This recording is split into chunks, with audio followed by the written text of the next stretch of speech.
여러분 안녕하십니까. 저는 독일문제연구소 소장 김동명 예비역대리입니다. 지난 시간에 이어서 이제 푸틴 우크라이나 침공, 오늘은 그 두 번째 영상인데, 1990년 이제 동서냉전 종식 이후에 유럽의 그 안보 질서가 어떻게 변화되어 왔는가, 이런 말씀을 드리도록 하겠습니다.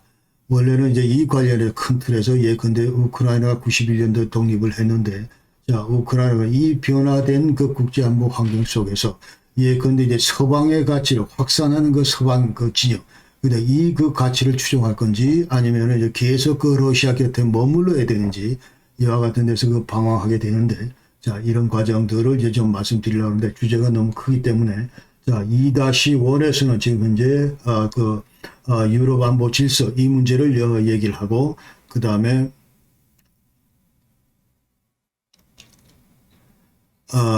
이어서 이제 그 우크라이나 그 외교안보 정책, 그리고 우크라이나 그 핵 문제에 대해서 여러분께 소개를 드리겠습니다.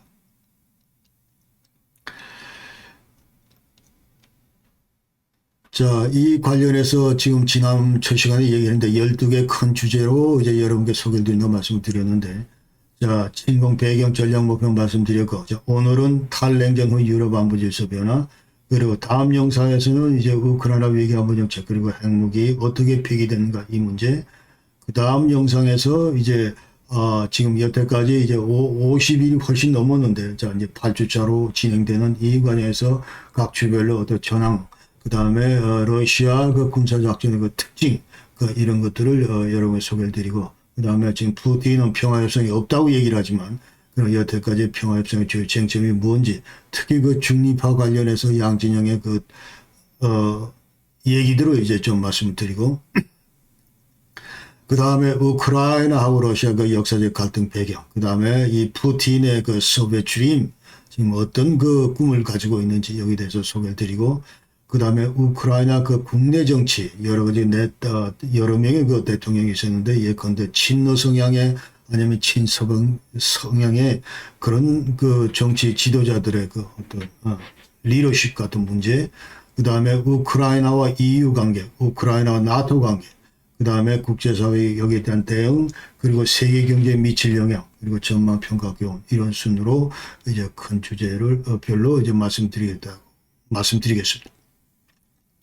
오늘 말씀드릴 순서는, 자, 최근에 이제 그 우크라이나 러시아, 그러니까 지난 한 일주 전에 그 상황하고 그 이후에 이제 변화된 여러 가지 몇몇 그 전황에 대해서 말씀을 드리고, 그 다음에 동서냉전 종식되고 소련이 그 해체되는 과정, 그 다음에 동서냉전 종식 이후에 유럽 안보 질서가 어떻게 변화되어 왔는지 이 문제, 그 다음에 나토가 계속 동구로 확대되고 EU도 계속 동구로 확대되고, 그러나 이 러시아가 지금 강조하고 있는 OSCE, 자, 이 문제에 관련해서 어떻게 변천되어 왔는지 얘기를 드리고, 그 다음에 동서냉전 종식 이후에 유럽 내에서 벌어졌던 여러 가지 그 지역 갈등, 이런 것들을 소개를 드리도록 하겠습니다.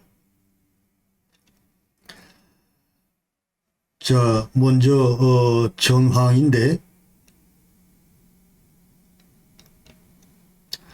자, 맨 좌측에 있는 것은 이제 2022년 4월 7일 그 상황입니다. 그러니까 러시아군이 지금 우크라이나 영토를 저런 식으로 점령하고 있었다. 자, 여기서 이제 크게 보시면은 요 맨 동부 지역, 북동부 지역에 요만한 그 공간이 있었는데, 이것이 4월 11일 날 거의 비슷하게 유지가 되다가, 그러나 4월 17일 바로 어제부로 보면은 이제 이것이 많이 줄어들었다, 그 얘기입니다. 그러니까 동부 지역에서 러시아군이 서서히 이제 서쪽으로 영토를 조금씩 넓혀가고 있다, 그런 얘기고, 그 다음에 요 밑에 남쪽 부분에서 보면은 이제 요쪽 이제 마리우폴이 이쪽이고, 마리우폴이 여기고,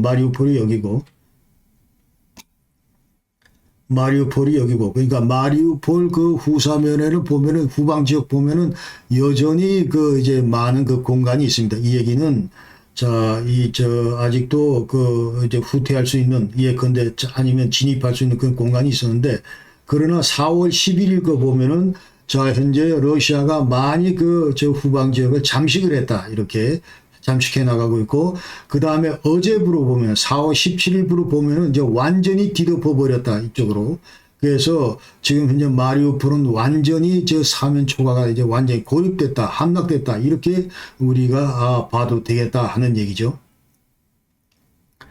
자, 이와 관련해서 어제 그 타스, 러시아 타스 통신에서 뭐라고 얘기를 하냐면, 마리우폴은 드디어 함락했다. 이 발표를 지금 현재 요 사진에 이 장군이 얘기를 하고 있습니다. 그러니까 미하일 미친체프가 얘기를 하고 있는데, Chief of Russian National Defense Management Center, 여기 장인데 국방성. 자, 이 사람이 이제 무슨 얘기를 하냐면, 우크라이나군은 이제 항복하라. 그러면서 06에서 13시 사이에 모든 무기를 버리고 이제 탈출을 하라. 이제 그렇게 전부 얘기를 하고 있습니다. 그래서 또 얘기는, 자, 우리가 5시 반부터 이제 정전, 시스파이어 할 테니까 이 시간 중에 전부 이제 탈출하라. 그런 얘기죠.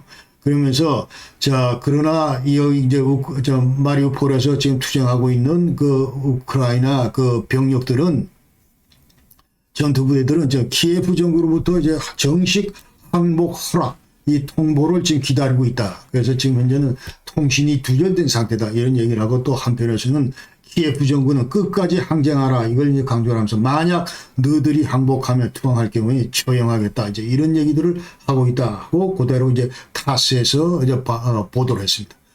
그리고 지금 현재 러시아군은 지난 그 영상에서 말씀드렸다시피 지금 이제 동부 지역에서 대공세 작전을 준비 중이다. 그래서 부대, 그 다음에 이 전력 이런 걸 재정비 중이고, 자, 이 영국 국방성 4월 17일 어제부로 전부 이제 다시 한번 그 확인된 거고, 그러면서 이제 벨라루스로 퇴각했던 러시아군이 이제 병력과 장비 동부 지역으로 이제 이동 중이고, 그 다음에 대공습 지역에 대한 포사경을 지금 집중하고 있다.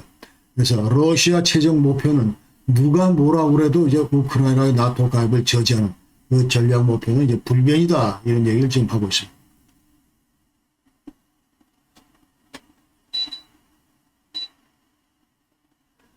그래서 앞으로 이 전쟁은 이제 새로운 그 국면을 맞을 것이다. 이런 얘기를 이제 전부 추적을 하고 있습니다. 푸틴 스스로가 다른 대안이 전혀 없다. 알터나티브 로스. 지금 현재 50일간 해왔는데 계속 이대로 간다. 이제 그 얘기를 다시 한번 증명하고 있고, 그 다음에 지금 현재 젤렌스키 이 정부는 자 민족주의 네오나치즘으로 무장해서 지금 완전히 서방 진영과 그 러시아 사이에 반러시아 교두보 역할을 하기 때문에 레짐 체인지만이 이제 해답이다. 그래서 이후에 이제 평화 협상을 할 것이다. 이런 그 전략을 가지고 있다는 것이죠. 그러면서 지금 현재 이제 새로운 그 전쟁 지도부가 바뀌었는데, 그러니까 지난번 말씀드린 알렉산더 드보니코프 이 사람이 이제 그 새 지휘관이 됐는데, 이 사람에 대한 그 믿음도 이제 강하다. 푸틴이 그런 얘기를 하고 있습니다. 그래서 지금 대공세 작전은 이제 뭔가 여태까지 해왔던 건 좀 성격이 다를 거다 얘기를 하면서 1차 그 군사 작전 여기에서 이제 여러 가지 그 실패를 교훈 삼아 가지고 자 대공세 작전을 이제 전개할 거다. 그러니까 그 중에 얘가 앞으로 드론이나 그 정찰 그 수단 이런 것들을 좀 강화를 해서 자 적 위치를 정확히 파악한 다음에 먼저 공습하고 그리고 나서 이제 지상군을 투입을 한다. 이 얘기를 지금 하고 있습니다. 그래서 이제 3월부터 러시아는 이제 병력을 충원 중인데 주로 찾는 그 병력들은 자 포수 이제 포병 포수들 그 다음에 기관총 사수, 대공포 사수 그리고 전차병들을 이제 주로 찾고 있다 이런 보도가 있고 그래서 이 대공세 작전은 앞으로 2주 내지 3주 뒤에 이제 작전을 개시할 거다. 그러니까 5월 9일이 그 당시 이제 러시아 입장에서는 전승 기념일입니다. 그러니까 2차 대전 그 히틀러와 이제 싸우고 나서 이긴 날이기 때문에 이 날을 그 기념하는 자리에서 어떤 형태로 전과를 지금 대국민 앞에서 과시해야 되는 그런 그 입장에 놓여 있다는 것이죠. 자, 이에 맞서 젤렌스키는 4월 15일 날, 그 당시 이제 50일이 되는 날인데 항전 50일을 맞아서 이제 전 국민과 우리 군인들에게 이제 치하를 하면서 항전 의지를 더 고취시키고 그 다음에 서방에 대해서 하는 얘기도 자 만약 우리 서방 진영이 우리한테 전투기나 장갑차 그리고 이제 포병을 지원해 줄 경우에 우리가 마리우폴 이거는 탈환 가능하다 이제 이 얘기를 젤렌스키는 하고 있습니다. 그 다음에 또 얘기가 이제 마리우폴에 화학탄을 사용했다. 이런 그 지금 의혹들이 증폭되고 있다. 그래서 영국이 지금 검사 중인데, 그러니까 이 마리우폴에서 그 사용됐던 이제 탄이 포스포, 무니치온해서 자, 이것은 인광탄이다 해서 이제 그러니까 계속 지금 이제 화재를 일으키는 그런 그 물질이 들어간 탄을 사용했다 하는 것이 이제 일반적으로 이제 사람들이 계속 얘기하고 있고. 자, 그러나 이 포스포문이 만약 이걸 썼다면 이거는 군인들한테는 허용이 되지만 그러나 민간인한테는 일체 써서는 안 되는 그런 그 탄이다 하는 것이죠. 그 다음에 또 전술 핵무기 그 사용 문제도 지금 계속 거론되고 있습니다. 그러니까 개전 초기부터 이제 푸틴은 자, 여차하면 우리가 자, 이제 그 당시에 그 핵, 억제 부대, 그러니까 이제 핵 부대, 핵 운용 부대에다가 이제 스탠바이를 걸어 놓은 상태고, 그래서 지금 현재 또 핀란드하고 그 스웨덴 나토 가입 이런 문제도 얘기가 되고 있고, 그렇기 때문에 자, 앞으로 이제 러시아가 만약 핀란드하고 스웨덴이 이제 나토에 가입할 경우에 자, 핵전쟁도 불사하겠다. 이건 이제 메드베데프가 얘기합니다. 지난번 대통령, 지금 계속 지난번 총리를 지냈던 메드베데프가 4월 14일 날 이런 얘기를 했다는 거죠. 그러면서 전술 핵무기 사용 가능성, 이런 미국 CIA가 지금 강조를 하고 있다. 자, 이렇게, 그러니까 궁지에 몰리고 지금 현재 지상군에서 어떤 이런 정가를 도출 못하고 그럴 경우는 이런 유혹에 충분히 빠질 수 있겠다. 푸틴이. 자, 이런 얘기를 하는 겁니다.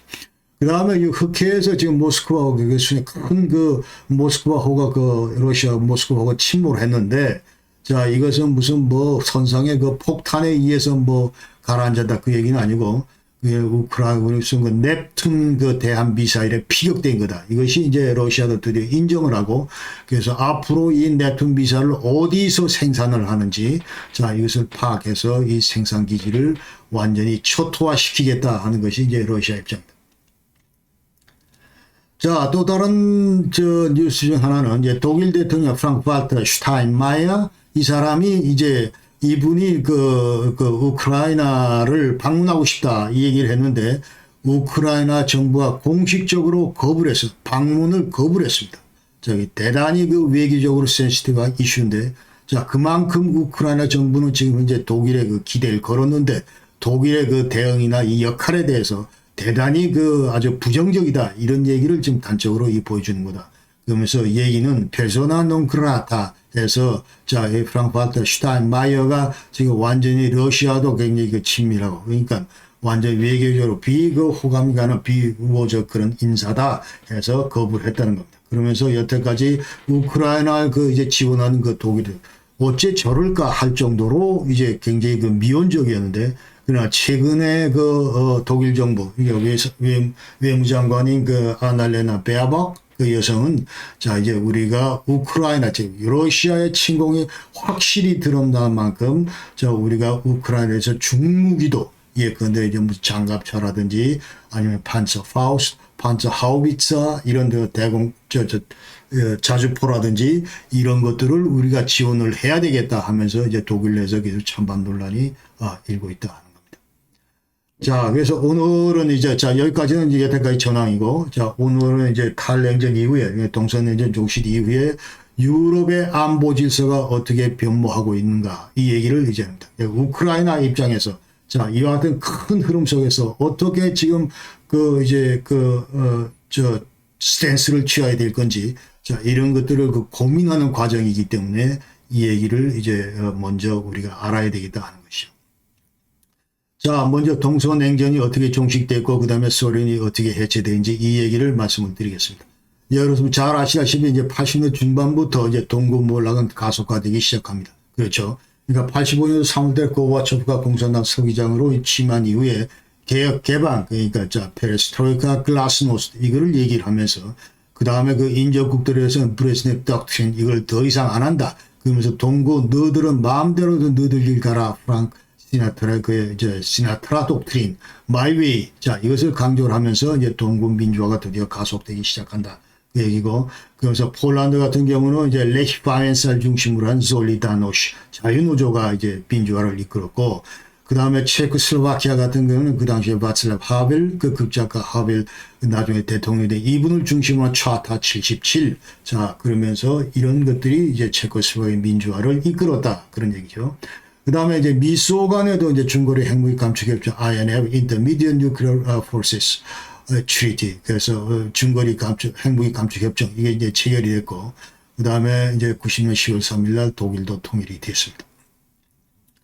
자, 그거는 89년. 자, 이런 와중에서 이제 드디어 그 동서냉전은 사라진다. 이런 얘기를 이제 세 차례에 걸쳐서 전부 이제 국제사회나 미소 정상들이 하게 됩니다. 그러니까 먼저 89년 12월 2일, 3일 날 이제 조지 부시하고 미카엘 고바초프 이 두 명이 이제 정상회담을 하는데 말타에서 동서냉전 드디어 끝났다. 이 얘기를 합니다. 그러니까 89년 11월 9일 날 그 당시 이제 베를린 장벽이 무너지고 이제 또 동구권이 완전히 그 민주화되는 이런 과정에서 더 이상 이제 동서냉전 이런 것들은 없다 하는 말을 이제 1차적으로 했고 그 이듬해 이제 90년도 11월 21일 날 CSC 자, 이 34개 그 회원국들이 파리에서 이제 헌장을 채택하고 이른바 Charter from Paris. 자, 여기에서 이제 동서냉전 종식을 이제 선언하게 됩니다.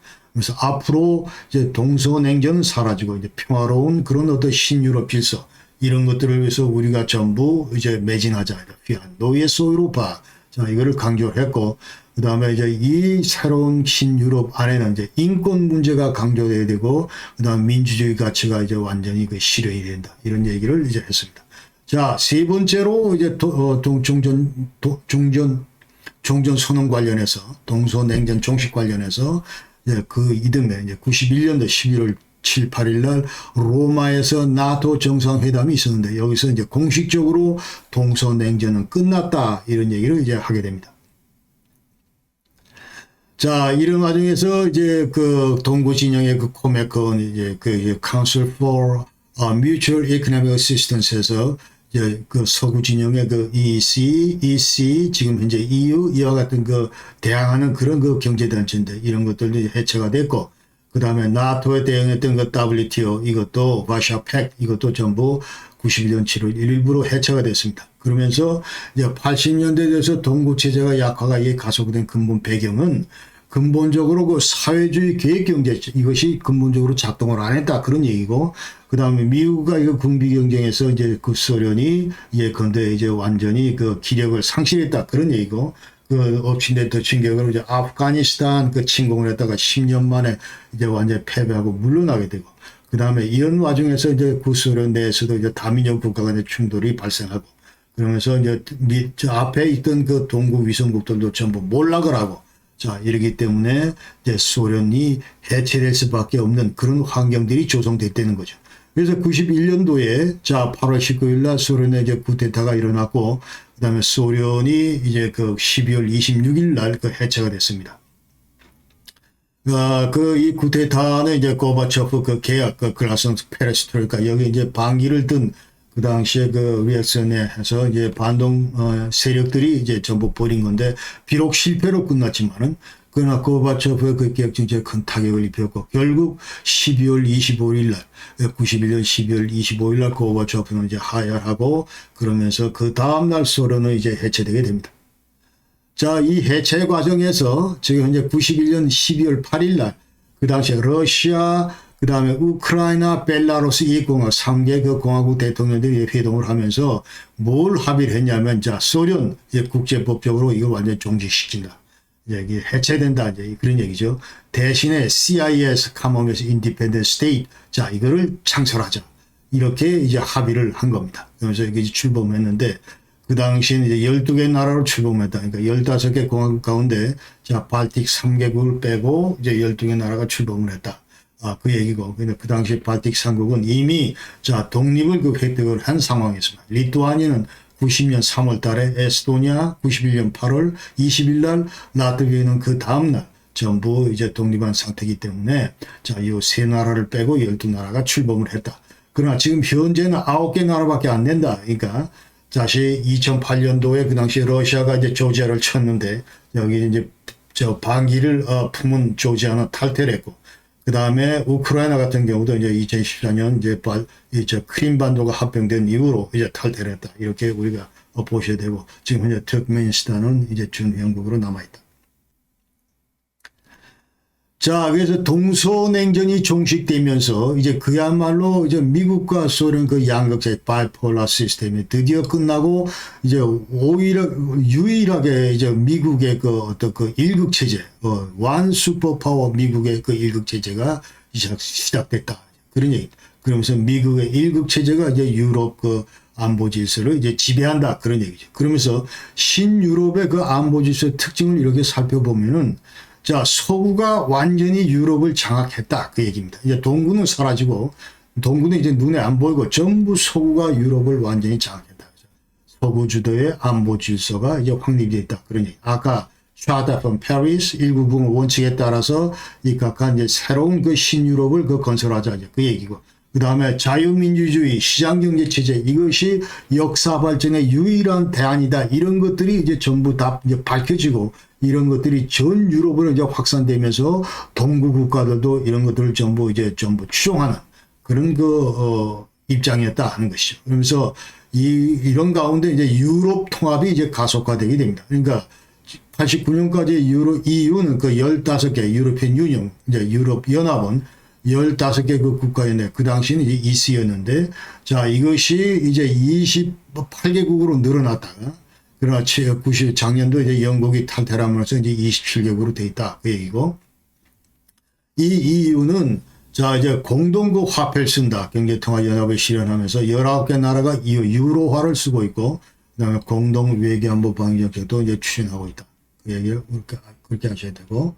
그 다음에 WTO 회원국들은 전부 다 러시아를 제외한 전부 다 이제 나토 회원국이고 EU 회원국이다. 이제 그렇게 돼버렸습니다. 그러니까 지금 이제 여기서 얼마만큼 러시아가 지금 소외감을 느끼는지 우리가 지금 이걸 알아야 되고.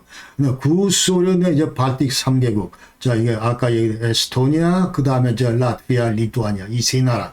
그 다음에 구유고슬라비아 그 회원국 7개 중 상당수가 지금 전부 지금 이제 서방 체제에 편입되어 있고 앞으로도 편입될 예정이고 이제 그런 그 입장이고 그 다음에 나토 그 동구 남구 이것이 계속 확대되면서 자 동서냉전 종식 이후에 무려 14개 나라가 새로운 그 나토 신규 회원국이 됐다. 자 그렇게 우리가 아셔야 됩니다.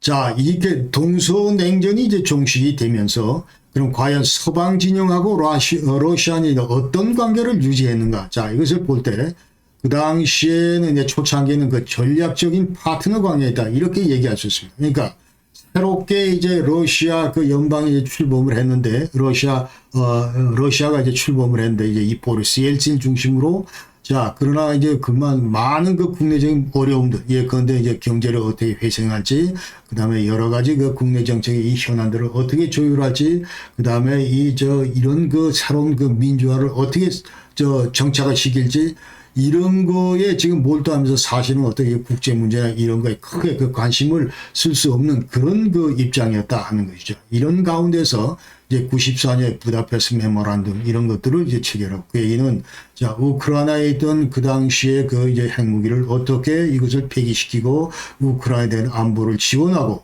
뭐 이런 문제 관련해서 지금 사진에 보는 이 세 명이 전부 서명을 했고 그 다음에 97년도에는 이제 나토하고 러시아하고 기본 협정을 체결합니다. 자, 여기 대해서는, 여기 따라서는 이제, 자, 오케이. 동구 내에 이제 무슨 이 새로운 나라들이 나토 그 신회국이 되면, 자, 여기에 이제 무슨 이제 핵무기를 배배해서는 안 된다든지, 아니면 병력을 할 때 뭔가 좀 이 제한상을 둔다든지, 이런 내용들이 전부 들어가 있고, 그 다음에 이 안보 문제 관련해서 긴밀하게 협력한다. 이런 내용들이 이제 나토하고 러시아 사이에 이제 그런 내용들을 포함한 기본협정이 체결되어 있다는 것이죠.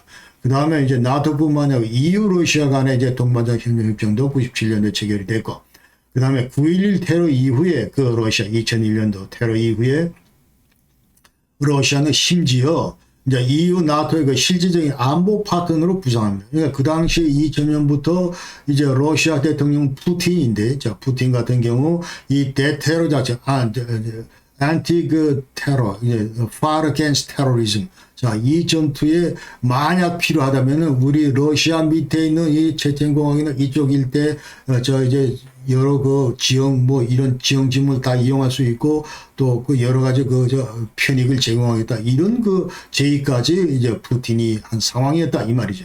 그러니까 한마디로 2002년도에 나토 러시아 그 위원회도 창설하고 그러니까 한마디로 자 2000년대 그 초반까지는 자, 이 서방 진영하고, 그, 러시아 간에는 이제 전략적인 어떤 이런 파트너십이 약간은 불안하지만 그러나 잘 유지가 되어 왔다. 이렇게 우리가, 정의할 수가 있습니다. 그러나, 2007년 이래로 서방 진영과 러시아 관계는 이제 서서히 악화되기 시작한다. 이렇게 우리가 이해를 해야 된다 하는 것이죠. 그러니까 2007년도 2월 달에 그 당시에 이제 매년 민슈엔에서 그 시큐리티 컨퍼런스가 열리는데 자기 여기 와서 참석한 그 푸틴은 서방 진영을 맹렬하게 이제 비난을 하기 시작합니다. 계속 그러니까 서구 진영의 어떤 나토 확대나 EU 확대나 이런 걸 하면서 우리의 이제 그 위성국들이 전부 다 상대 진영으로 전부 돌아서는 것에 대해서 못마땅하다 이 말이죠.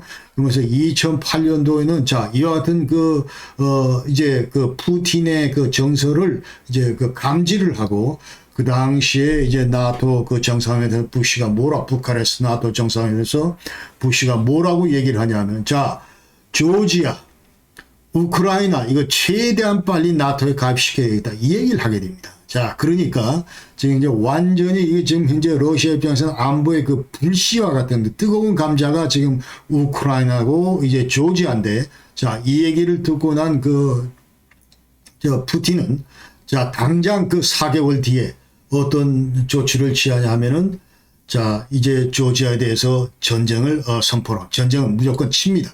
그러면 그 당시에 조지아는 아파지엔하고 지오세티엔하고 남오세티엔 자 이것이 이제 분리 독립 요구를 하니까 잘 됐다 지원한다 해서 독립국 인정하면서 자 이제 5일간 그 전쟁을 감행해서 무자비하게 그 폭격을 하고 하면서 결국 그 조지아를 굴복시키고 그 아파지엔하고 지오세티엔 이거를 이제 독립시킵니다.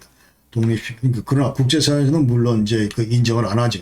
러시아는 이 두 공화국의 그 독립국가를 이제 전부 인정하고 있는 그런 상태다.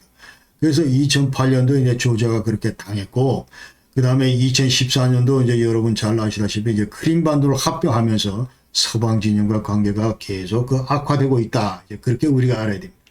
그러면서 이런 가운데서 이제 러시아하고 그 나토 관계를 우리가 살펴보면은 자, 아까 얘기대로 2000년대, 1990년도까지는, 2007년까지는 그런 대로 이제 전략적인 파트너 관계를 했는데, 자, 97년도 5월 달에 아까 얘기대로 이제 기본협정을 납하고 체결했고, 그 다음에 심지어는 2000년도에 푸틴은 무슨 얘기를 하냐면, 야, 우리도 나토에 가입하면 안 될까? 뭐 이런 그 관심을 표명했습니다. 그러니까 그 당시에 그 나토 사무총장 조지 로버슨이 이제 이분은 그 영국 그 정치가인데 이제 99년까지 국방장관을 했다가 99년부터 2003년까지 이제 나토 사무총장을 하게 되는데 그 당시 2000년도에 이제 푸틴이 이분한테 뭔 얘기를 하냐면 야, 그 나토 가입하려면 어떻게 해야 되냐 이렇게 물으니까 이거 간단하다. 그냥 신청서 제출하고 그 기다리면 된다. 얘기를 하니까 푸틴이 뭐라고 하냐면, 자, 이건 이제 독일말 코테이션인데,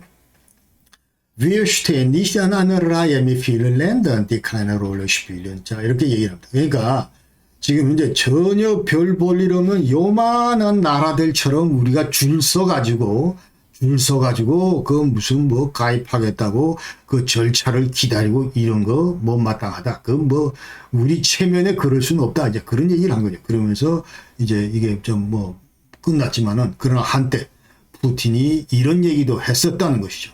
그리고 2007년에 이제 부시는 또 뭐라고 얘기를 하냐면 앞으로 자 폴란드에다가 저 미사일 그 요격 체제를 배비를 해야 돼. 패트리엇 시스템 이런 걸 배비를 하고 그다음 체코에는 그 레이더 시스템을 우리가 배비를 합니다. 이 얘기를 하니까 자 푸틴은 여기 대해서 강력 반발을 합니다. 그러면서 자 그래서 결국은 이제 2009년도 오바마는 야 체코 내 레이더 설치하는 거 이거 철회.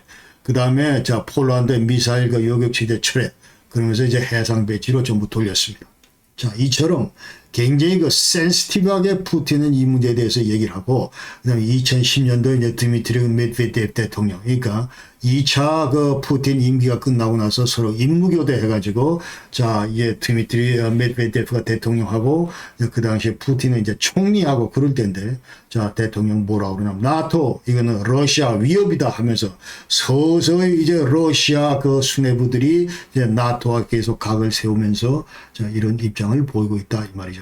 그 다음에 아까 얘기대로 자 크림반도 합병 이후에 나토 관계 계속 그 악화 일로를 걷고 있다 이렇게 우리가 보셔야 된다.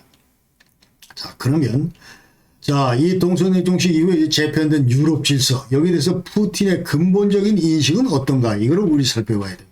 그래서 유럽 내 지금 현재 푸틴 생각은 자 유럽 내 지금 진공 상태가 조성이 됐다.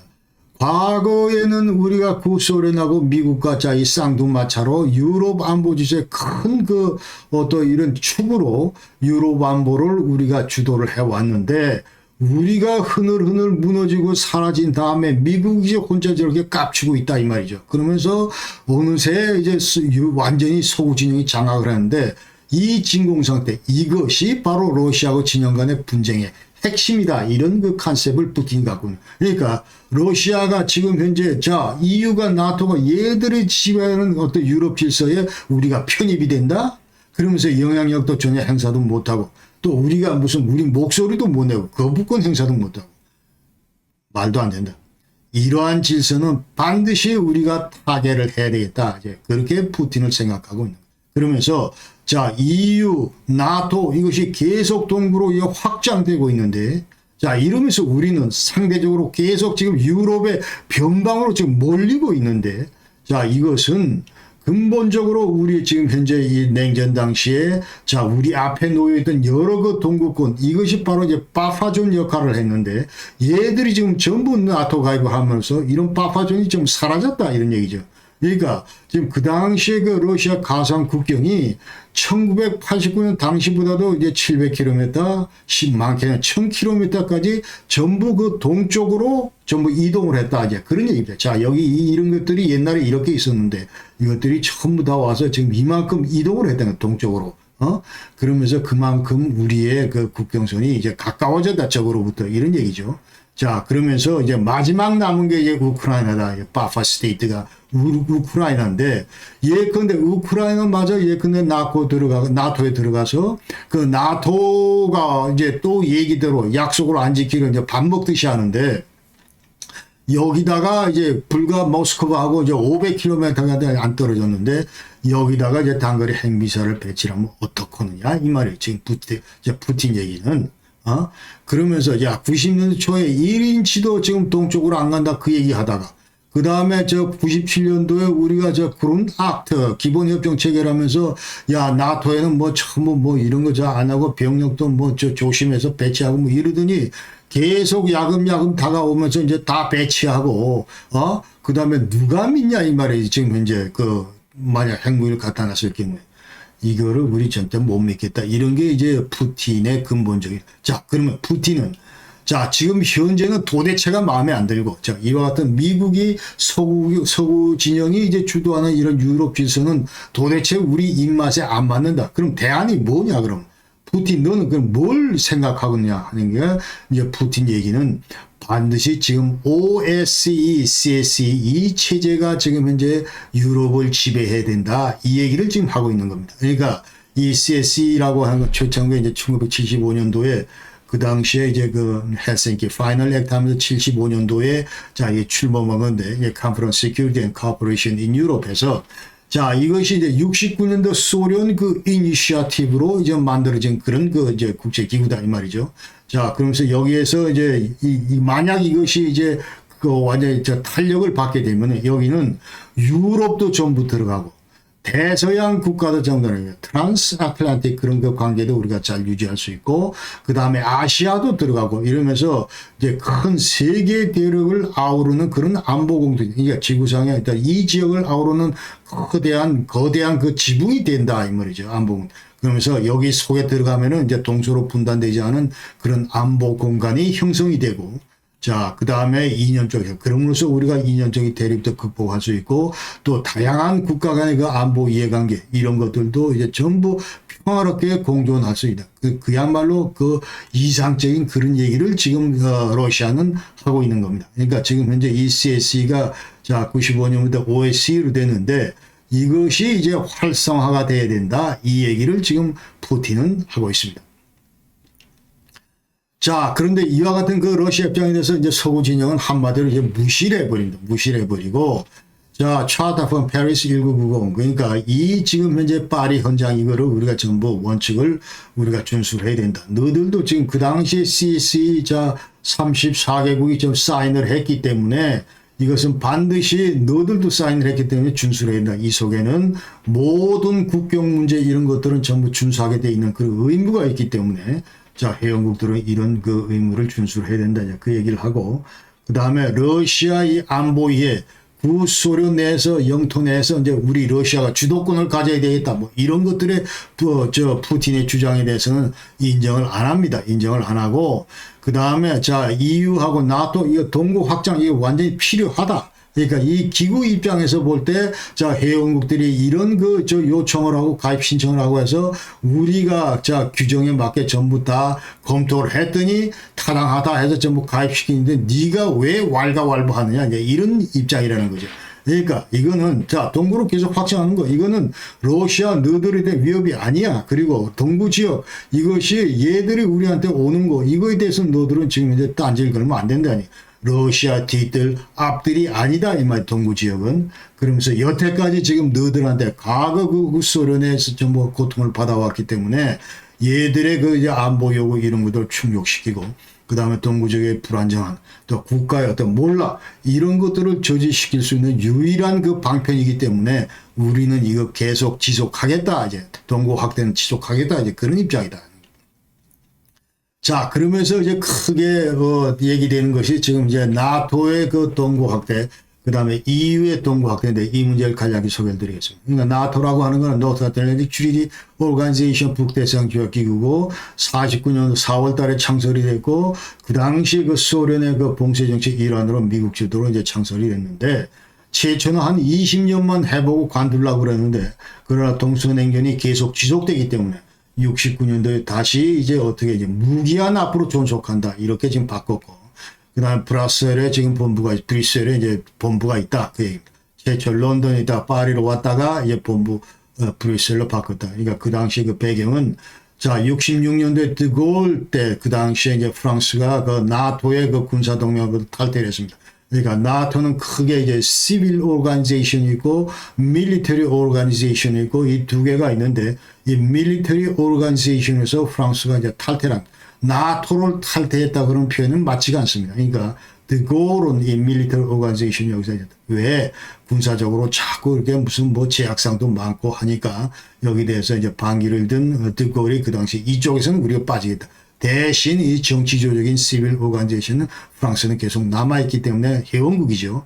그러나 그 와중에 이제 자 파리에 계속 있을 수가 없기 때문에 이제 67년에 브뤼셀로 이동을 했고 그러나 자 이 군사동맹에서 탈퇴된 프랑스가 2009년도에는 그 당시 니콜라스 사르코지 대통령 때 다시 이 군사동맹에 재가입을 했습니다.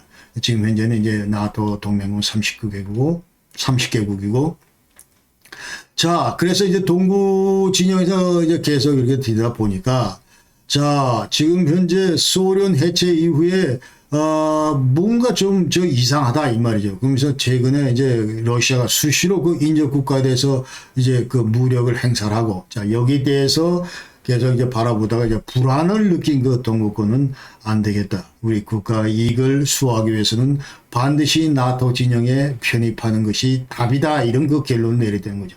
그러니까 먼저 그 체첸 전쟁이다. 자, 91년도에 이 체첸은 그 러시아 맨 밑에 있는 코카소스 그 산맥에 있는 자, 이 공화국인데 여기서 분리 독립하겠다. 이제 독립선언 91년도. 그 다음에 자, 이것이 이제 그 이행이 안 되니까 계속 그 테러리스트를 이제 그 모스크바에도 보내고 하면서 이제 계속 그런 테러 행위를 이제 하고 여기에 대해서 이제 그 체첸 전쟁을 벌인 거죠. 그러니까 94년부터 96년까지 러시아는 체첸을 때리고 그 다음에 99년부터 2009년까지 지속적으로 체첸과의 어떤 이런 내전을 계속 겪게 됩니다. 자, 이런 것들을 좀 지켜보고 그 다음에 두 번째는 자, 트란스니스트리안 퀵 아까 얘기대로 이제 92년도 이제 몰도바에서 자, 분리 독립했을 때 러시아가 여기도 지원을 하면서 때려주고 그런 것도 이제 받고 불안하다 이 말이에요. 세 번째는 아까 조지아 상대로 2008년도에 그러니까 아파지나 오세틴 자, 여기 이제 분리 독립하는 과정에서 자, 5일간 전쟁하면서 무자비하게 폭격을 하고 이런 걸 봤기 때문에 도대체 얘들 지금 노는 걸 보니까 지금 불안해서 못 견디겠다. 빨리 지금 미국 밑으로 가야 되겠다. 이제 이런 그 판단을 했다는 것입니다. 자, 그러면서 이제 나토 그 동구 그 남구 이제 확대가 이제 이루어지게 되는데 97년부터 이제 나토 그 동구 확대 협상이 시작이 되고 소련 해체 이후에 14개 나라들이 동, 남구 이 14개 나라들이 전부 가입을 했다. 그 얘기입니다. 그러니까 1차 99년도에 폴란드, 체코, 헝가리, 2차 때는 7개 나라, 발틱 3국 포함해서 불가리아, 루마니아, 슬로베니아, 슬로베니아, 자, 이렇게 가입했고, 3차 때는 자, 2009년도 알바니아, 크로아티아, 그 다음에 4차 때는 2017년에 몬테네그로, 그리고 5차 때는 이제 그 북마케도니아, 자, 이렇게 해서 14개 나라가 새로 이제 나토에 가입함으로써 모두 30개국이 됐고, 자, 지도상에 보시다시피 지금 자, 이런 거다 이거죠. 그러니까 동서냉전 종식 전에는 자, 이게 빨간색 러시아 저 같은 편이 이렇게 지금 커서 이런 그 세력권을 유지하고 있었는데 자, 계속 동구 그 확대가 되면서 자, 러시아 세력권이 이렇게 줄어든다. 이런 얘기를 우리가 보실 수가 있고. 그래서 아까 얘기대로 지금 현재 저 30개국이고 지금 현재는 9억 4,500만 명이다. 제 나토 회원국 전부 인구수를 더. 자, 그 다음에 EU, 유로피언 유니언. 자, 유럽 연합대에서 잠깐 보겠습니다. 지금은 27개 그 국가연합이다. 그래서 이 중에 19개가 이제 그 유로화를 쓰고 있고, 그 다음에 50년대 6개국으로 출범했다가 그것이 EC가 됐다가 92년도 그 마스트리트 협정으로 이제 유럽 연합으로 출범을 했고, 자, 그러나 이제 21년도 1월 달에 그 브렉시트 영국이 이제 탈퇴를 함으로써 27국이 됐고, 지금 현재는 4억 5천만 명이고, BIP 이제 국내 총생산 보면은 미국과 중국 다음에 지금 이제 세계 3위다. 그리고 2012년도에 노벨 평화상을 수상했다. 그 얘기입니다. 그러면서 이제 여러 기구가 있잖아요. 이제 집행이사회도 있고, 무슨 뭐 의회도 있고 하지만 가장 그래도 중심 그 기구가 바로 유럽 이사회다. 현재 카운슬인데, 유로피언 카운슬인데, 자, 이것은 회원국의 그 국가 수반도로 유지된 그런 조직이고, 그래서 대부분의 이제 큰 그 정치적인 결정, 그 다음에 현안들, 이런 것들이 그 유럽 이사회에서 전부 이제 토의가 되고 결정이 된다. 이 얘기입니다. 그 다음에 이제 89년 동구진 와해 이후에 본격적으로 EU 그 동구 확대, 이런 것들이 지금 추진이 되어 왔습니다. 그래서 여태까지 세 차례에 걸쳐서 2004년도, 2007년도, 2013년도에 이제 그 EU 확장이 이루어졌고, 그런 가운데 이제 93년도에 벌써 유럽 이사회에서는 자, EU 가입 문호는 열려 있지만 그러나 전제 조건이 있다 하면서 먼저 국가성이다. 그러니까 제대로 된 그 헌법을 갖춘 그 국가성이 그 제대로 된 나라가 반드시 돼야 되고, 그 다음에 자본주의 시장경제 이런 것들이 돌아가야 되고, 그 다음에 국가 통합의지, 그러니까 다민족 국가일 경우에 자, 이것을 계속 분리가 아니고 계속 통합하려고 그러는 그런 국가 통합의 의지를 보여줘야 되고, 그 다음에 이제 만약 그 확대됐을 경우에 여러 가지 그 EU로부터 요구 사항이 있는데, 자, 이런 것들을 어떻게 그 적응을 해가면서 자, 따를 건지 뭐 이런 그 능력들도 보겠다. 이런 얘기. 그러면서 이제 전제 조건은 유럽 국가, 그 다음에 EU 지향 그 가치에 동조를 해야 되고, 그 다음에 인간 존엄성을 존중하고 자유민주주의 국가 형태를 유지하면서 법치국가, 그 다음에 평등 가치 이런 것들이 구현되는 그런 국가들, 그 다음에 인권을 반드시 존중하는 하면 소수 민족의 권리가 보장되는 그런 국가들만이 이제 EU 가입할 수가 있다. 이런 얘기입니다. 자, 그래서 2004년도에 이제 8개 나라가 가입을 했거든요. 발틱 3개국을 포함해서 폴란드, 체코, 슬로바키아, 헝가리, 슬로베니아가 가입을 했고, 그 다음에 2007년도 루마니아, 불가리아가 가입을 했고, 그 다음에 2010년도에 이제 7월 달에 크로아티아, 그 다음에 가입 후보 국가가 지금 이제 계속 스탠바이 하고 있는 나라들도 또 많이 있다. 알바니아, 몬테네그로, 북마케도니아, 세르비아, 터키, 자, 이런 나라들이 지금 줄을 서 있고, 그 다음에 잠재적으로 가입할 수 있는 그런 포텐셜 캔디데이트는 보스니아, 헤체고비나, 그다음 코소보 이런 것들이 있다. 그 다음에 자, 이제 우크라이나 같은 경우는 이제 EU 확장 관련해서 어떤 그 지금 상황에 놓여 있는가 하는 것이죠. 그러니까 2018년 가을에 우크라이나 그 의회는 그 당시에는 이제 젤렌스키나 포로셴코 이제 그 대통령 때인데, 자, EU 가입을 헌법에다 명시를 했고, 그 다음에 19년도 이제 이 젤렌스키가 대통령 된 다음에는 자, 나토 가입 이거를 이제 헌법에다 명시를 했고, 자, 나토 가입도 이제 헌법 명시를 했고, 그 다음에 2024년도에 원래 EU 가입 신청을 하려고 그랬는데, 그러면서 2030년대 회원국이 되는 걸 이제 목표로 설정을 했었는데, 자, 요번에 푸틴의 침공 이후에, 자, 이거 이제 상황이 급박해졌기 때문에, 자, 젤렌스키는 2월 26일 날, 그러니까 24일 날 침공 이틀 만에 즉각 가입하겠다 해서 2월 28일 날 신청서에 이미 서명을 했습니다. 이 사진에서 보시다시피. 그 다음에 그래서 여기에 대한 이제 EU 집행위원장 우슬라 폰더 라이언, 이 독일 국방장관에 대한 여성인데 지금 현재 집행위원장이고, 자, 이분은 이와 같은 우크라이나 신청에 대해서 자, 이 가입, 자, 이걸 지지한다. 가입시켜 주겠다. 이제 그런 얘기를 했습니다. 그리고 몰도바도, 우크라이나뿐만 몰도바도 3월 3일 날, 올해 3월 3일 날 EU 가입 신청서를 제출을 했고, 자, 옆에 우크라이나 보니까 난리도 아니다. 빨리 가는, 하루라도 빨리 들어가는 게 낫겠다. 자, 이래서 EU 가입 신청을 했고, 그 다음에 조지아도 why not? 우리도 빨리 가겠다 해서 같은 날 EU 가입 신청을 했다. 전부 헌법에다 명시를 했다. 이런 얘기입니다. 자, 아까 얘기대로 러시아가 지금 강조하고 있는 OSCE 이거에 대해서 간략히 소개를 하면은, 자, 75년도에 이제 CSA 그 당시 Conference on Security and Cooperation in Europe에서 헬싱키에서 출범했고, 그 파이널 액트에 따르면은 세 개의 바스켓인데 정치, 경제, 군사, 그 다음에 이 경제 환경, 그 다음에 인권, 뭐 이런 문제. 자, 이것이 이제 인도주의적인 어떤 이런 액티비티 이런 것 관련된 이 세 개 바스켓이 있는데. 자, 그리고 이제 콜렉티브 시큐리티 이거를 지향하고 있다. 그렇게 얘기를 하실 수가 있고, 그 다음에 95년도에 OSCE로 바뀌었고, 이 본부는 비엔나에 있습니다. 그리고 57개국 회원국들이 여기 들어가 있는데, 전 유럽 국가, 그 다음에 몽골, 아시아에서는 몽골, 그 다음에 CIS, 미국, 카나다가 전부 회원국이다. 주요 활동을 보면 이제 갈등 지역, 분쟁 지역 이런 데 가서 주로 협상도 이제 주도를 하고, 그 다음에 부정선거 감시단 이런 것도 이제 운영을 하고, 여러 활동들을 하고 있다. 그러면서 이제 우크라이나 같은 경우는 지금 현재 2014년 그 당시에 돈바스 분쟁 이후에 깊숙이 OSCE가 개입을 하면서 여러 가지 협상들, 근데 민스크 협정이나 이럴 때도 전부 중재자로서 참석을 했고, 그러나 22년 3월 말까지 지금 현재 스페셜 모니터링 미션 투 유크레인 해서 자, 지금 현재 활동을 하다가 3월 31일부로 종료됐는데, 자, 이 문제를 조만간 지금 내부적으로 다시 튜닝을 하고 있어 조만간 다시 투입될 예정이다.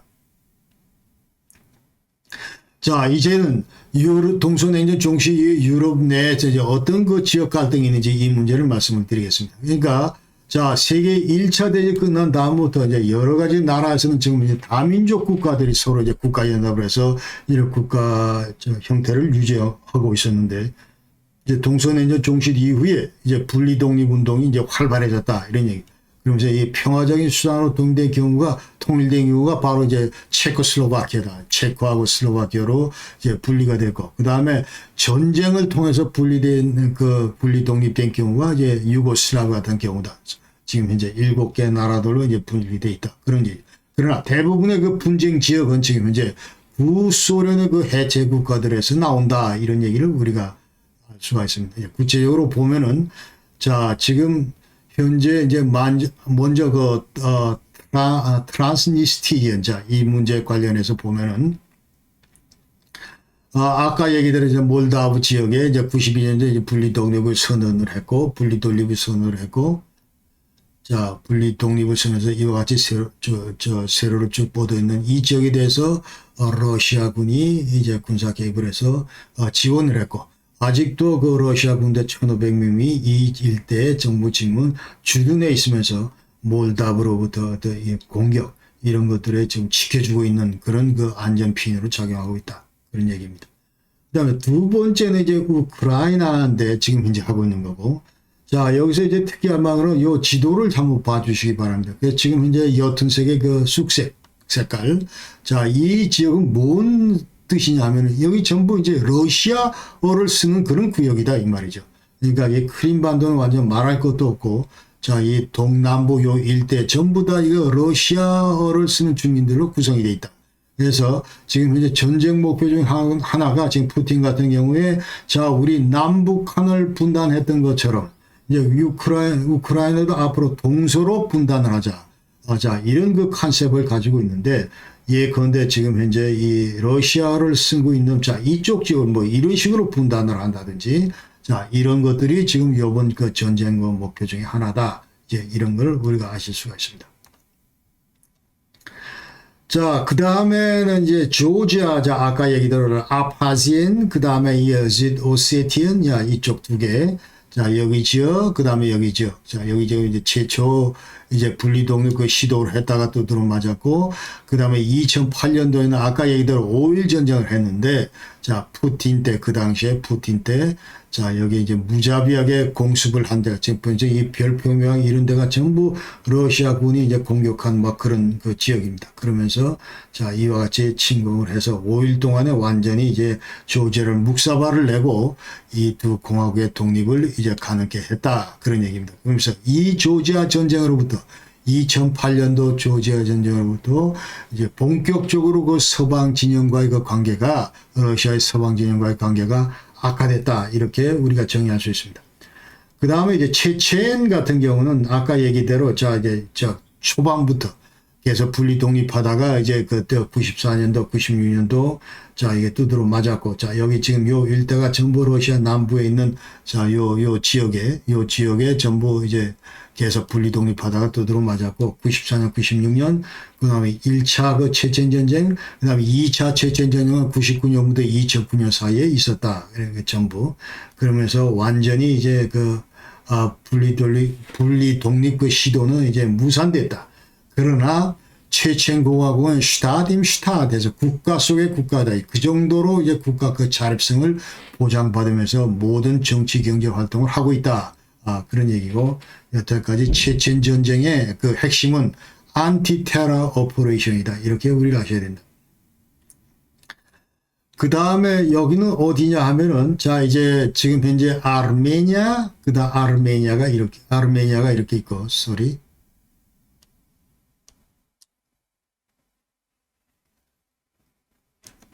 자, 아르메니아가 이렇게, 여기는 이제 전부 기독교 지역이고, 그 다음에 저쪽 건너편이 아제르바이잔, 여기 무슬림입니다. 그러니까 요 사이에, 여기가 이제 베카라바크인데, 자, 이 지역 관련해서 이제 분쟁이 양국 간에 있었다. 이것은, 그러니까 지금 현재 이거는 종교적인 갈등이다. 이제 그런 얘기를 할 수 있습니다. 그래서, 자, 91년, 94년도는 아르메니아가 이 노란색을 먹었다가, 그 다음에 2020년도는 아제르바이잔, 여기 다시 이제 먹는, 그런 전투가 지금 계속되고 있었다 하는 얘기고, 그 다음에 지금 현재는 정전 상태다. 그 다음에 유고슬라비아 그 해체 과정, 발칸 전쟁. 자, 91년도 2001년까지 10년간 무료 진행하면서 약 20만 명이 사망한 그런 분리 독립 과정에서, 그러니까 91년부터 자, 6월달에 슬로베니아, 크로아티아가 자, 우리 독립하겠다. 자, 맨 위에 슬로베니아 독립하겠다. 그 다음에 크로아티아, 크로아티아가 독립하겠다. 이렇게 했고. 그 다음에 이어서 이제 그 마케도니아가 이제 독립 선언을 했고, 91년도에. 그 다음에 92년도 보스니아 헤르체고비나 여기서 이제 독립 선언을 했고, 그 다음에 98년, 99년에 코소보 전쟁이 여기 있었다. 2008년에 코소보 독립 선언을 했고. 자, 이와 같이 이제 유고슬라비아도 전부 이 분리 독립이 됐다. 이런 얘기입니다. 자, 그래서 이제 다음 영상에서는 자, 이와 같은 큰 그 어떤 이제 지역 국제정치 그 흐름 속에서 우크라이나가 어떻게 그 외교안보 정책을 피고 있는가. 그러니까 서방의 가치를 추종하는가 아니면 그 소련의 영향권에 계속 머물 건가. 여기서 나온 것이 이제 뉴트럴리티, 그 중립성 그런 그 가치인데 이러한 중립성의 그 가치가 시대가 흐르면서 어떻게 변모하는가 이런 얘기를 이제 드리도록 하겠습니다. 드리도록 하고 끝까지 여러분 시청해 주셔서 대단히 감사합니다. 감사하고 자, 오늘 영상은 여기까지 마칩니다. 여러분 항상 건강하십시오. 대단히 감사합니다.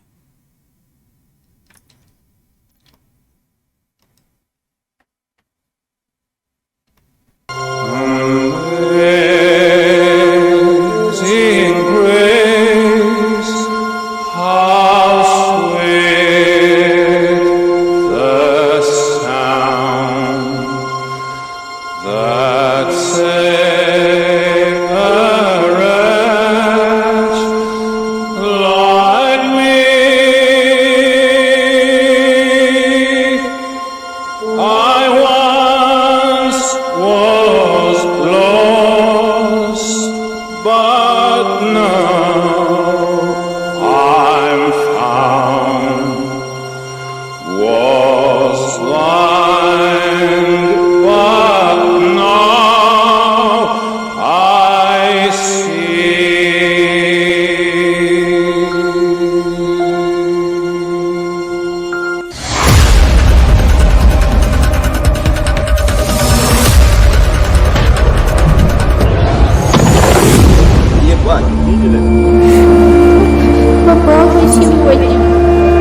von Norden, von Süden, von allen Seiten sind sie eingedrungen.